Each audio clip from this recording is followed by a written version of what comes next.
காலங்கள் மாறி போச்சு, நம் வயதும் கூடியாச்சு, நம் அனுபவங்களை பகிரவே உற்சாகமே உண்டாச்சு. காலங்கள் மாறி போச்சு, நம் வயதும் கூடியாச்சு, நம் அனுபவங்களை பகிரவே உற்சாகமே உண்டாச்சு.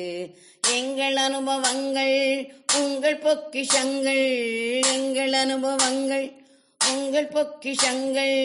கேளுங்கள் தினம் தினம் முதியோரின் பேச்சை, கேளுங்கள் தினம் தினம் முதியோரின் பேச்சை.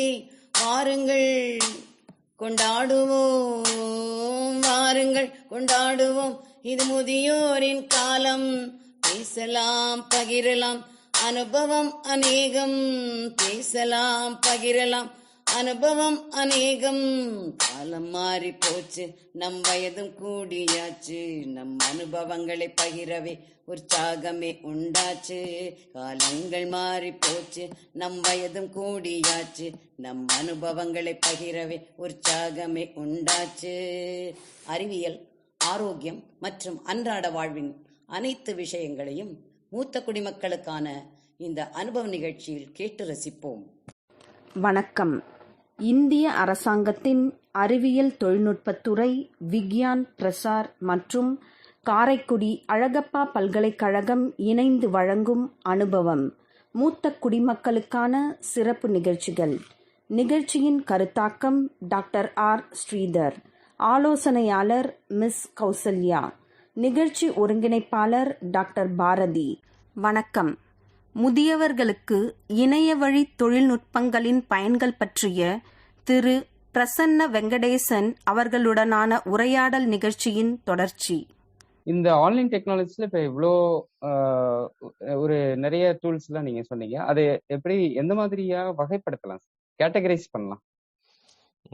இது பல விதமா வகைப்படுத்தலாங்க. இது நம்ம ஒரு எளிமையான வகைப்படுத்தல் நான் ஒண்ணு சொல்றேன். நானு இது ரொம்ப எளிமையான, எல்லாமே ஒரு ஏதோ ஒரு செயல்பாடு பயனீட்டாளருக்காக செய்தது, அவ்வளவுதான் ஒரு செயல்பாடு. ஸோ இதை ரெண்டா பிரிச்சுக்கலாம். இது அரசு செயல்பாடுகள், தனியார் செயல்பாடுகள் அப்படின்னு ரெண்டா பிரிச்சுட்டா டக்குன்னு ரெண்டா பிரிஞ்சிடும் எல்லாமே. ஸோ அப்போ அரசு செயல்பாடுகள்லாம் என்ன, நீங்க ஒரு ஆதார் கார்டுக்கு அப்ளை பண்றது, ரேஷன் கார்டுக்கு அப்ளை பண்றது, இல்ல கரெக்ஷன் கேட்கறது, ஓட்டர் ஐடி கார்டுல போட்டோ மாத்துறது, இல்ல ஏதோ நம்ம இப்ப எல்லாமே ஆன்லைன்ல, நிறைய விஷயங்கள் ஆன்லைன்ல வந்துடுச்சு. ஸோ அத மாதிரி நிறைய அப்ளிகேஷன், ஆன்லைன் அப்ளிகேஷன், நிறைய கோர்ஸ்க்கு, நிறைய யூனிவர்சிட்டிஸ்க்கு ஆன்லைன்ல அப்ளை பண்றோம். இப்படி நிறைய அரசு சார்பா நிறைய ஆன்லைன்ல வந்துச்சு. நிறைய ஸ்காலர்ஷிப்ஸ் எதுவுமே இப்போ நீங்க அப்ளிகேஷன், பிசிக்கல் அப்ளிகேஷனே கிடையாது. அதாவது பேப்பர்ல காகிதத்துல வர வேண்டிய இதே கிடையாது, விண்ணப்பமே கிடையாது. எல்லாமே கணிப்பொறி வழியாவே விண்ணப்பங்களை நீங்க அனுப்பிடலாம் நீங்க. ஸோ ஸ்காலர்ஷிப்லாம் நிறைய வந்துடுச்சு. இன்னொன்று பாத்தீங்கன்னா, ரொம்ப முக்கியமான சேவை கவர்மெண்ட்டுமே உங்களுக்கு கொடுக்க வேண்டிய பணத்தையோ தொகையோ டைரக்டா உங்க அக்கௌண்ட்டுக்கே அனுப்பிடுறாங்க. ஸோ அதனால நீங்க போய் தேடிட்டு கேட்டுட்டு நீங்க ஒருத்தக்கிட்ட அது மாதிரி நீங்க அது சிரமங்கள், நடைமுறை சிரமங்கள் எதுவுமே கிடையாது. அதெல்லாம் எடுத்துட்டு அப்படி டைரக்டா வந்துச்சு. ஸோ இதெல்லாம் அரசு சார்பா. இந்த அரசு சார்புல நிறைய விஷயங்கள் இருக்கு. இது இவ்வளவுதான் இல்ல, தொழில் சார்ந்த இருக்கு. இப்ப நீங்க ஒரு விவசாயம் பண்ணீங்கன்னா, உங்களோட விவசாயத்துக்கான, உங்களோட நிலத்துக்கான பட்டா, சிட்டா, அடங்கல், இது போன்ற விஷயங்கள். இல்ல நீங்க ஒரு தொழில் பண்றீங்கன்னா, உங்களுடைய உரிமம் தொடர்பான, இல்ல உங்களுடைய டாக்ஸ் தொடர்பான அது சார்ந்த விஷயங்கள் ஆன்லைன்ல வந்துருச்சு. சோ இதெல்லாம் அரசு சார்ந்த விஷயங்கள். இது சார்ந்த, இது இல்லாம தனியார், இது பிரைவேட், மத்த இது பாத்தீங்கன்னா பிற சேவைகள் நிறைய இருக்கு. இப்போ உணவு சேவைகள் நிறைய பேர் பண்றாங்க. உணவுப் பொருட்கள் நீங்க ஆர்டர் பண்ணிட்டீங்கன்னா வீட்டுக்கு கொண்டு டெலிவரி பண்ணிட்டு போயிடுறாங்க. மருந்து அது மாதிரி நீங்க ஆன்லைன்ல ஆர்டர் பண்ணிட்டீங்கன்னா வீட்டுல கொண்டு கொடுத்துட்டு போயிடுறாங்க. ஸோ இந்த மாதிரி விஷயங்கள். இப்போ நீங்க ஆன்லைன்ல டிக்கெட் ரிசர்வ் பண்ணி டிராவல் பண்றது. ஸோ இத மாதிரி விஷயங்கள் நிறைய வந்துடுச்சு. ஸோ இத ரெண்டா, முதல் நிலையில ரெண்டா பிரிக்கலாம். அதுக்கு உள்ள போய் நீங்க என்ன பண்ணலாம்னா, இன்னும் என்னன்னா தனிப்பட்ட, அதாவது தனிப்பட்ட பயனற்றலுக்கான சேவைகள், இது அலுவல் ஆர் பொது சேவைகள் அப்படின்னு நம்ம திரும்ப பிரிச்சுக்கலாம். தனிப்பட்ட சேவைகள்னா, இப்ப நான் என்னோட மெயில், என்னோட இமெயில் நான் பாக்குறது, என்னோட சோசியல் நெட்வொர்க்கிங், என்னோட வாட்ஸ்அப்ல நான் பாக்குறது. ஸோ என்னோட சமூக வலைதளத்துல நான் என்னெல்லாம் பயன்படுத்துறேன்னா தனி ஆளாக அதெல்லாம். இப்ப இதே நீங்க வந்து ஒரு ஒரு ஒரு பொதுவான சேவைகளா பாத்தீங்கன்னா, என் ஆபீஸ் மீட்டிங் அட்டென்ட் பண்றது, ஆன்லைன்ல நான் ஒர்க் பண்றது, இப்படி வகைப்படுத்தலாம். ஸோ இந்த மாதிரி பல விதமான வகைப்படுத்தல் இருக்கு. இது இன்டர்நெட்ல இருக்கா, இது எல்லாருக்கும் கிடைக்குதா, எல்லாருக்கும் கிடைக்கலையா, இதுல என்ன டெக்னாலஜி யூஸ் பண்றாங்கன்றத பொறுத்து அது மூலியம் வகைப்படுத்துதல், அப்படி நிறைய நிறைய விதமா இருக்குது. பட் நான் இது ஒரு பொதுவா ஒரு ஒரு என்ன சொல்றது, பிக்கர் அம்பர்லான்னு அப்ப பெருங்குடைக்கு கீழே நான் இதை வகைப்படுத்தி காட்டியிருக்கேன்.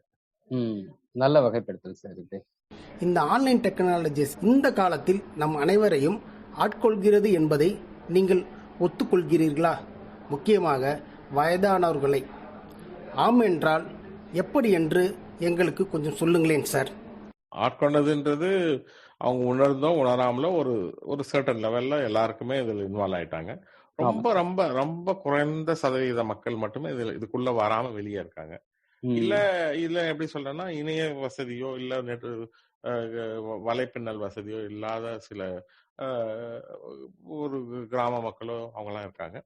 இன்னைக்கும் மெஜாரிட்டி எல்லாருமே எல்லாம் கைபேசி வச்சிருக்காங்க. கைபேசியில இணைய தொடர்பு இருக்கு. அது வழியா நிறைய பேர் கனெக்ட் ஆகி எல்லாத்தையும் பாக்குறாங்க, பண்றாங்க. இன்னைக்கு எல்லாமே ஏதோ ஒரு சேவைகள் மூலியமா எல்லாமே இந்த இணையத்தோட கனெக்ட் ஆயிருக்காங்க எல்லாருமே. சோ இது வயதானவர்கள் அப்படின்னு எடுத்துக்கிட்டீங்கன்னா, வயதானவர்கள் வந்து நல்ல விஷயங்கள் அவங்களுக்கு அப்படின்றது வந்து அவங்களுக்கு தேவையான அன்றாட தேவைகள். நான் வயதானவர்கள்னா பணி மூப்பிற்கு பிறகு இப்ப பணியில இருந்தாங்கன்னா அவங்க பணிக்கு போவாங்க வருவாங்க. அவங்க ஆன்லைன் வழியா பண்ணலாம், இல்ல வந்து நேரா போய் பிசிக்கலா பண்ணலாம், எப்படி வேணா பண்ணலாம். பணி முதிர்வுக்கு பிறகு இருக்கவங்க அவங்க நிலை வந்து இன்னும் கொஞ்சம் சிக்கலா இருக்கும். அவங்களோட உடல்நிலை, அவங்களோட குடும்ப சூழல் அதெல்லாம் பொறுத்து அவங்க எவ்வளவு தூரம் முடியல அப்படின்றது தீர்மானிக்கப்படுது. அவங்களுக்கு பாத்தீங்கன்னா வந்து அவர்களுடைய பினான்ஸ், அந்த பேங்கிங் வந்து ஆன்லைன்ல கொண்டு வந்த மூலியமா அவங்க நிறைய விஷயங்கள் ஆன்லைன்ல பண்ணிடுறாங்க. ஒரு கரண்ட் பில் பே பண்றது, தண்ணி வரி பே பண்றது. ஸோ நிறைய அரசு சேவைகள் இருக்கு. நான் முன்னாடி சொன்ன மாதிரி அந்த நம்ம பிரிச்சு பார்த்தோம் இல்லையா, அதுல அரசு சேவையில இந்த மாதிரி வரி செலுத்துதல், நம்ம வந்து பாத்தீங்கன்னா தண்ணீர் வரி செலுத்துதல், இல்ல வந்து மின்சார வரி செலுத்துதல், இதெல்லாம் நம்ம வந்து மின்சார சேவைக்கான கட்டணத்தை இது கட்டணங்களை செலுத்தலாம். இது இல்லாம வருமான வரி செலுத்துதல், அப்புறம் வந்து பாத்தீங்கன்னா வந்து அவங்க யாருக்காவது பணம் கொடுக்கணும், ஒரு பால்கார் கொடுக்கணும், ஒரு காய்கறி, ஸோ அதெல்லாம் ஆன்லைன் மூலியமா இன்னைக்கு நிறைய கூகுள் பே அந்த மாதிரி நிறைய யூபிஐ மெக்கானிசம்ஸ், யூனிஃபைட் பேமெண்ட் இன்டர்ஃபேஸ்ன்னு சொல்லுவாங்க, ஒருங்கிணைந்த பண பரிமாற்றத்துக்கான நிறைய தொடர்புகள் பண்ணியிருக்காங்க. அது நிறைய சாஃப்ட்வேர் இருக்கு அதுக்கு. அது வழியா அவங்க ஏதாவது ஒரு விதமான சாஃப்ட்வேர் வழியா அவங்க பண பரிமாற்றத்தை அவங்க பண்ண முடியும். இது வந்து அவங்களுக்கு பணம் சம்பந்தப்பட்டு. இது இல்லாம பாத்தீங்கன்னா அவங்க அன்றாட தேவைகள், இப்போ காய்கறி எல்லாமே ஆன்லைன்ல பண்ண முடியும். அவங்க மருத்துவ வசதிகள் அவங்க எடுத்துக்க முடியுது ஆன்லைன்ல. பொழுதுபோக்கு இதெல்லாம் வந்து வெளியே போய் அப்படிதான் பொழுதுபோக்கணும், இங்க இருந்தும் பண்ணலாம். வெளியே போகணும்னாலும் அவங்க முன்னாடி ரிசர்வ் பண்றது, அந்த ஒரு பர்டிகுலர் ஏதாவது ஒரு இடத்துக்கு போனவங்க அப்படின்னா அந்த இடத்துக்கான தங்குமிடம், அங்க பார்க்க வேண்டிய இடத்துக்கான அனுமதி, முன்னாடியே முன் அனுமதி பெறது எல்லாமே ஆன்லைன்ல பண்ண முடியுது இப்ப. சோ அப்போ அவங்களோட பிளானிங் எல்லாமே அவங்க எளிமைப்படுத்திடுது, அவங்களுக்கு வாழ்க்கை முறை எளிமைப்படுத்துது எல்லா வகையிலும். அவங்க தனிப்பட்ட வகையிலும் சரி, அரசு பணி வகையிலும் சரி, எல்லா வகையிலுமே அவங்களுக்கு நிறைய விதத்துல வந்து அவங்களுக்கு எளிமைப்படுத்துது. இது வந்து பிளஸ், இது வந்து நன்மைகள் அப்படின்னு சொல்லலாம். எதுலையுமே தீமைகள் இல்லாத இந்த உலகத்துல எதுவுமே கிடையாது. நன்மை தீமை கலந்துதான் எல்லாமே இங்க. இதுல இருக்க தீமைகள் அப்படின்றது, இதுல இருக்க பாதுகாப்பு.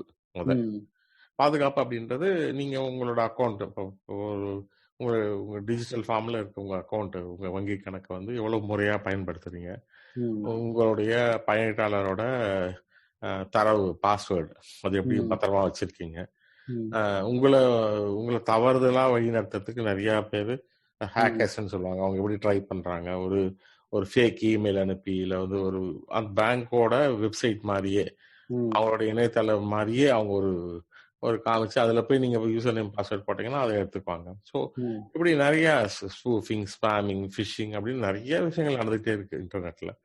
ஸோ அது மூலியமா சிக்கி பணத்தை இழந்தவர்கள் நிறைய பேர் இருக்காங்க.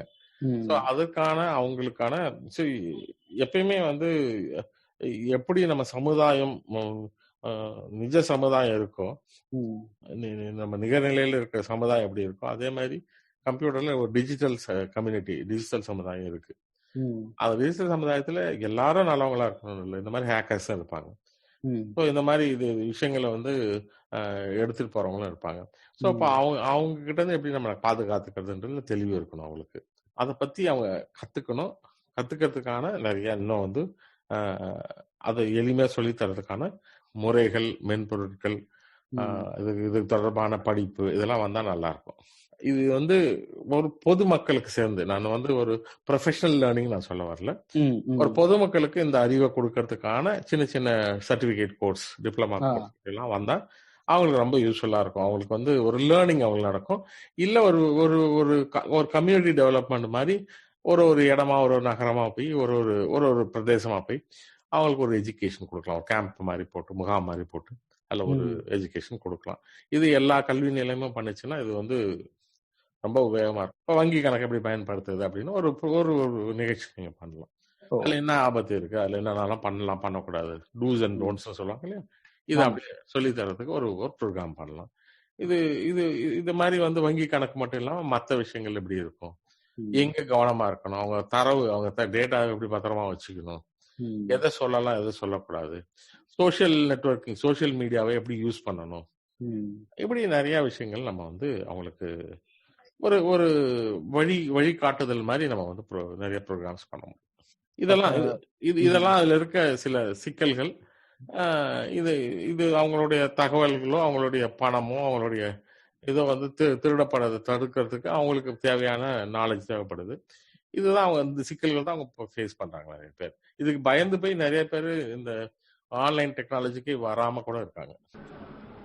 உங்களுடைய ஒப்பீனியன் படி படித்த முதியோர்கள் மட்டும்தான் ஆன்லைன் டெக்னாலஜிஸ் யூஸ் பண்ண முடிகிறதா, அல்லது படிக்காத முதியோர்களும் இதை யூஸ் பண்ணுவது எளிதானதா? அதுதான் படிக்காதவங்களுக்குன்னு வரக்குள்ள அவங்க படிக்காத, அவங்க நிலைப்பாடு என்ன, அவங்க வந்து ஆங்கிலம் தெரியலையா, அது மட்டும்தான் அவங்க நிலைப்பாடா, இல்ல அவங்களுக்கு வந்து எழுத படிக்க தெரியாத சூழ்நிலையா அவங்களுக்கு, அதை பொறுத்து நம்ம மென்பொருள் அதுக்கேற்ற மாதிரி வடிவமைக்கிறது, அதுக்கேற்ற மாதிரி வந்து ஒரு குரல் மூலியமாகவே வந்து எப்படி ஒரு ஆணைகளை வந்து கணிப்பொறியில பிறப்பிக்கிறது அப்படின்றதெல்லாம் நம்ம கொண்டு வர முடியும். அதை நம்ம வந்து யூசர் எக்ஸ்பீரியன்ஸ் அப்படின்னு நம்ம பேசுறோம். யூசர் எக்ஸ்பீரியன்ஸ் மாடலிங்னு வரக்குள்ள இந்த போய் சேர முடியாத மக்களுக்கும் கொடுக்க முடியக்கூடிய ஒரு யூசர் எக்ஸ்பீரியன்ஸ் கொடுக்க முடிஞ்சா அதான் பெரும் அனுபவமா இருக்கும். உதாரணத்துக்கு வந்து ஆமாம் இல்லை அப்படின்னு எஸ் நோ அப்படின்னு செலக்ட் பண்ண ஒரு இடத்துல, எஸ் நோனா அவங்களுக்கு தெரியாது, ஆமா இல்லைன்னா அவங்க போய் தமிழும் படிக்க தெரியாதுன்னா அவங்களால ஆமா இல்லைன்றத பார்க்க முடியாது. அப்ப அவங்க ஈஸியா சொல்றதுக்கு பச்சை, சிவப்பு அப்படின்னு 2 வண்ணங்களை காட்டலாம். அதை நீங்க ஒரு ஒளி மூலியமா சொல்லலாம். பச்சையை நீங்க கிளிக் பண்ணீங்கன்னா ஆமான்னு எடுத்துக்கிறீங்க, சிவப்பை நீங்க கிளிக் பண்ணீங்கன்னா இல்லைன்னு எடுத்துக்கிறீங்க, நீங்க எதையாவது ஒன்று கிளிக் பண்ணுங்கன்னு ஒரு கமாண்டும் கொடுக்கலாம். குரல் மூலமா ஒரு செய்தி சொல்லலாம். அவங்க பச்சை சிவப்பு அவங்களால ஈஸியா கண்டுபிடிக்க முடியும். அதை அவங்க கிளிக் பண்ணி இது இதுக்குதான் வந்து அந்த யூசர் எக்ஸ்பீரியன்ஸ், அந்த யூசர் இன்டர்ஃபேஸ் மாடலிங் வந்து நமக்கு தேவைப்படுது. இந்த டெக்னாலஜி வந்து இன்னும் கொஞ்சம் இன்னும் டெவலப் ஆகணும். இப்போ இன்னும் ஃபுல் மெச்சூர்டா டெவலப் ஆகல, இன்னும் நிறைய இடைவெளி இருக்கு. ஓரளவு படித்தவர்கள் சமாளிக்கிறாங்க அதை, ரொம்ப படிக்காதவர்களுக்கு இன்னும் கொஞ்சம் தூரமா தான் இருக்கு. இதெல்லாம் டிஜிட்டல் டெக்னாலஜி இன்னும் அவங்க கிட்ட போய் சேரல. இப்ப இந்த ஆன்லைன் டெக்னாலஜிஸ் வந்து இந்த அளவுக்கு நம்மள ஆட்கொண்டு இருக்கு, இதனுடைய எதிர்காலம் எப்படி சார் இருக்கும்? எதிர்காலம் கண்டிப்பா ஆன்லைன் டெக்னாலஜி தாங்க. இந்த ஆன்லைன் டெக்னாலஜி இன்னும் மெச்சூர் ஆகும். இன்னும் மெச்சூர் ஆகி நிறைய விஷயங்கள் ஆன்லைன்ல நடக்கிறதுக்கான வாய்ப்புகள் இருக்கு. நிறைய இந்த தொழில் சார்ந்த வல்லுநர்கள் நிறைய சேர்ந்து நிறுவனங்கள், தொழில் சார்ந்த நிறுவனங்கள் என்ன மாதிரி எதிர்காலம் இருக்குன்னு ப்ரிடிக்ட் பண்ற, கணிக்கக்கூடிய நிறுவனங்கள் நிறைய இருக்கு. அந்த நிறுவனங்கள் வந்து என்ன பண்ணுதுன்னா நிறைய சொல்றாங்க. என்ன சொல்றாங்க அப்படின்னா, எதிர்காலத்துல நிறைய தொழில் முறைகள் மாற்றப்படும். இப்போ ஒரு லீகல் ஒரு வக்கீலை நீங்க கன்சல்ட் பண்ணணும் அப்படின்னாலே அந்த ஒரு எளிமையான விஷயங்கள் ஏஐ, ஆர்டிபிஷியல் இன்டெலிஜென்ஸ், செயற்கை நுண்ணறிவு மூலமாவே சமாளிக்கப்படலாம். ஸோ அப்போ என்ன ஆயிடுதுன்னா, நீங்க வக்கீல் வந்து ரொம்ப காம்ப்ளிகேட்டட் கேஸுக்கு தான் நீங்க போய் பார்க்கணும். நார்மல் கேஸுக்கு ஏஐ ஹெல்ப் பண்ணிடும். ஸோ மருத்துவம், எளிமையான சின்ன சின்ன விஷயங்களுக்கு மருத்துவமும் செயற்கை நுண்ணறிவு மூலியமா நம்ம மேம்படுத்தலாம். ஸோ இது மாதிரி வெவ்வேறு துறைகள் இப்படி எல்லா எல்லா துறையும் நீங்க வந்து ஆடை வடிவமைப்பாகட்டும், பொழுதுபோக்காகட்டும், இல்லை வந்து பயணங்களாகட்டும், இன்னும் உங்களுக்கே தெரியும் ட்ரோனு, இன்னும் வந்து எலக்ட்ரிக்கல் வெஹிக்கிள்ஸ் இதெல்லாம் வரப்போகுது இன்னும். ஸோ இது எல்லாமே எல்லாமே வேற வேற நிலைப்பாடு இருக்குது எல்லாமே. ஸோ இந்த மாடர்னைசேஷன் வந்து இன்னும் வந்து மக்களோட வாழ்க்கையை ரொம்ப மேம்படுத்தும். சிக்கலே இருக்காதானா சிக்கலே இல்லாத எதுவுமே கிடையாது இந்த உலகத்துல. எந்த ரோஜா பூக்கும் ஒரு முள் இருக்கும். ஸோ அந்த முள்ளை நம்ம எப்படி பத்திரமா அவாய்ட் பண்ணி எப்படி அந்த ரோஜா பூவை எடுத்துக்கிறோம் அப்படின்றது தான் நம்மளோட வாழ்க்கை முறையா இருக்கும். ஸோ நிறைய பரிணாமங்கள் இந்த டிஜிட்டல் ஆன்லைன் டெக்னாலஜி எடுக்க போகுது.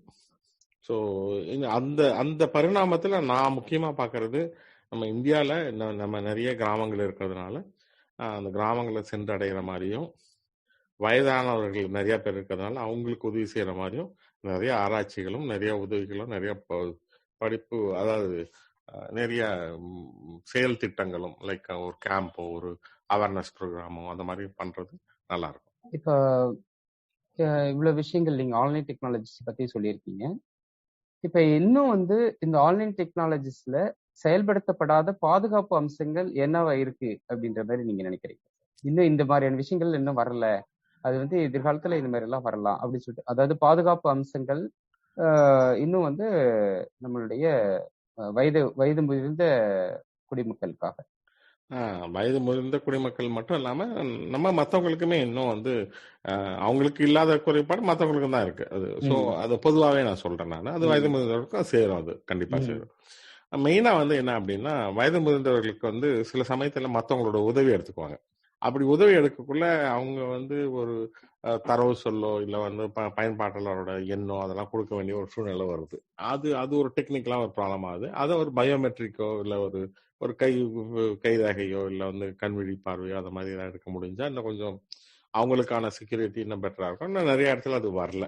ஸோ இன்னைக்கு நிறைய சாஃப்ட்வேர் நம்ம இனிமே அது ஒரு டிஃபால்ட்டா கூட கொண்டு வர முடியும். ஸோ அந்த மாதிரி வந்ததுன்னா எல்லா போன்லயும் கிட்டத்தட்ட கைரேகை இருக்கு, கைரேகை எடுக்கிறது அப்ளிகேஷன்லயும் அது வந்துடுதுன்னா ரொம்ப பர்ஃபெக்டா வந்துடும் அது. ஸோ அவங்க யார்ட்டையும் ஹெல்ப் கேட்க வேண்டியதில்லை. அவங்க கைரேகை வச்சுட்டு அவங்க மட்டும் உள்ள போயிடுவாங்க, உள்ள போயிட்டு அவங்க இன்ட்ராக்ஷன் பண்ண முடியும். ஸோ ஆனா இங்க 2 விஷயங்கள் ரொம்ப முக்கியமானது. இது அது நான் சொன்ன மாதிரி வயதானவர்களோ இல்ல மற்றவங்களுக்கோ கூட இது எல்லாருக்குமே பொதுவாகவே பொருந்தது. வயதானவங்களுக்கு இன்னும் சரியாவே பொருந்தது. ஒண்ணு வந்து அவங்க தகவல்களை முழுமையா பாதுகாக்கிறது. ஏன்னா இன்னைக்கு வந்து தகவல்கள் வந்து எல்லாமே சர்வர்ல இன்னைக்கு இணையத்திலயோ வேற எங்கேயோ ஒரு இடத்துல இருக்கு. அதை இந்த ஹேக்கர்ஸ் அப்படின்ற கூடிய இணைய திருடர்கள் வந்து அதை திருடுறதுக்கு எப்பயுமே முயற்சி பண்ணிட்டே இருக்காங்க. இது எடுக்கிறது மூலியமா அவங்களோட அக்கௌண்ட்ல இருந்து பணத்தையோ இல்ல அவங்களுடைய முக்கியமான விஷயங்கள், அவங்க புகைப்படமோ இல்ல வீடியோவோ இல்ல அவங்க சேர்த்து வச்சிருக்க சில விஷயங்களையோ அவங்க எடுக்கிறதுக்கோ அதை அவங்க மேனிப்புலேட் பண்றதுக்கோ மாற்றி அமைக்கிறதுக்கோ அவங்களுக்கு ஒரு வாய்ப்பு இருக்கு. இப்போ இதெல்லாம் அவாய்ட் பண்றதுக்கு முக்கியமான விஷயங்களை டெக்னாலஜி டெவலப் பண்ணா நம்ம என்ன பண்ணலாம், பிளாக் செயின் யூஸ் பண்ணி பிளாக் செயின் டெக்னாலஜி மூலியமா இதை கொண்டு வர முடியும். இது முழுசா வரல, பிளாக் செயின் டெக்னாலஜி கம்ப்ளீட்டா எல்லாத்துக்கும் வரல. அதை வந்து எப்படி சொல்லலாம்னா, நம்ம சில எல்லாத்துக்குமே பிளாக் செயின் வேணுமா அப்படின்னா வேணாம். பட் நம்ம அதுவே வந்து லைட் வெயிட் பிளாக் செயின் மாதிரி ஏதாவது ஒன்று டிசைன் பண்ணோம்னா அது மூலியமா நம்ம சில விஷயங்களை பாதுகாக்கலாம். இது மட்டும் இல்லாம எண்ட் டு எண்ட் செக்யூரிட்டி நிறைய இடத்துல என்னன்னா, ஒரு நம்ம கணிப்பொறி துவங்குறதுல இருந்து ஆரம்பிச்சு போய் சேவையை போய் ஒரு சர்வர்ல எடுத்துட்டு திரும்ப வர வரைக்கும் பல கம்ப்யூட்டர்கள் பல கணிப்பொறிகளை தாண்டி போய் தான் வருது. அது நிறைய சுவிட்சஸ் தாண்டி நிறைய நிலைப்பாடுகள் தாண்டி போய் தான் வருது. அப்ப இங்க எங்கேயாவது ஒரு இடத்துல சின்னதா ஒரு காம்ப்ரமைஸ், ஏதோ ஒரு விதத்துல ஒரு இடைவெளி விட்டுட்டாங்கன்னா அது வழியா வந்து இந்த இணைய திருடர்கள் உள்ள நுழைஞ்சிட்டாங்க. ஸோ எண்ட் டு எண்ட் செக்யூரிட்டியை வந்து என்ஷூர் பண்றதுக்கு நிறைய மெக்கானிசம் வரணும். செக்யூரிட்டின்றது தனித்தனியா இருக்கு, அது எண்ட் டு எண்டா இருக்குதா அப்படின்றத செக் பண்றதுக்கான மெக்கானிசம்ஸ் வரணும்.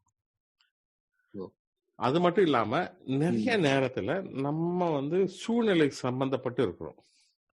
வீட்டுக்குள்ள இருக்கோம், நம்ம வெளியே இருக்கிறோம், நம்ம ஃப்ரெண்ட்ஸோட இருக்கோம், நம்ம ஒரு தியேட்டர்ல இருக்கோம், ஒரு ஷாப்பிங் மால்ல இருக்கோம். நம்ம யூஸ் பண்ற ஆப் எல்லா இடத்துலயும் செக்யூரிட்டி எல்லா இடத்துக்கும் ஒரே மாதிரி இருக்கு. அப்போ நம்மளுடைய சூழ்நிலை சார்ந்து அந்த செக்யூரிட்டி பாதுகாப்பு செயல்பாடுகளும் இருந்தால் ரொம்ப நல்லா இருக்கும். பாலிசிஸ் வந்து டைனமிக்கா நம்மளுடைய கான்டெக்ட் அண்டர்ஸ்டாண்ட் பண்ணி அதுக்கு தகுந்த மாதிரி இருந்தால் ரொம்ப நல்ல சர்வீஸ் நம்ம கொடுக்க முடியும், நல்ல சேவைகள் நம்ம கொடுக்க முடியும்.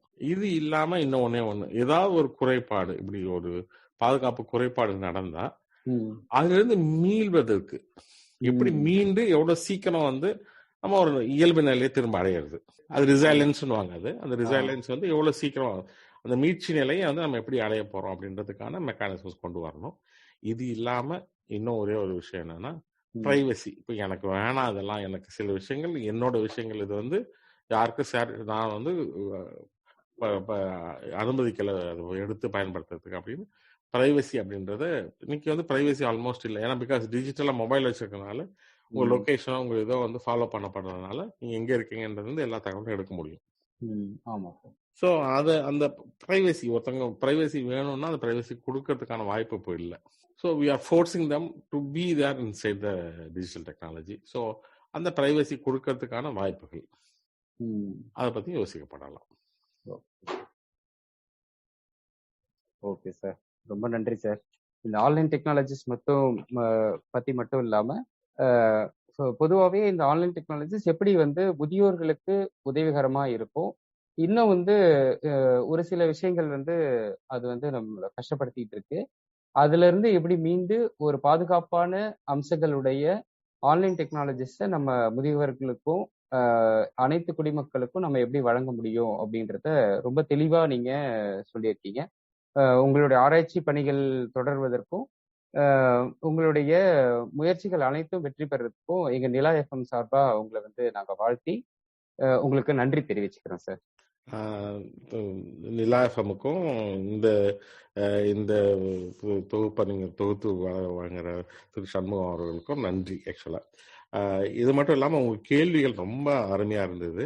அது வந்து வயது முதிர்ந்தவர்களுக்கு என்ன தேவை, அந்த தேவை என்ன குறைபாடு இருக்கு, அதுல என்னெல்லாம் பண்ண முடியும் அப்படின்னு வயது முதிர்ந்தவர்களுக்கு மட்டும் இல்லாம இப்ப இருக்கிற தொழில்நுட்பத்தில் இருக்கவங்களுக்கு எப்படி ஆராய்ச்சி இதுல பண்ணலாம், இல்லை எப்படி இதுல ஒரு கல்வி கொடுக்கலாம் அப்படின்றது நம்ம பேச முடிகிற மாதிரி ஒரு வாய்ப்பு கொடுத்ததுக்கு ஒரு கேள்விகள் அவ்வளவு அருமையா இருந்தது. அது மூலியமா நிறைய பேச முடிஞ்சது. இது ஒரு நல்ல அனுபவம், ஒரு இனிமையான பகிர்தல். இதுக்கு இந்த வாய்ப்பு கொடுத்ததுக்கு மிக்க நன்றி. ரொம்ப நன்றி சார். நன்றி. வணக்கம். நன்றி, வணக்கம். இணைய வழி தொழில்நுட்பங்கள் எவ்வாறு முதியவர்களுக்கு பயன்படுகிறது என்று விளக்கமாக கூறிய திரு பிரசன்ன வெங்கடேசன் அவர்களுக்கு எங்களின் நன்றிகள்.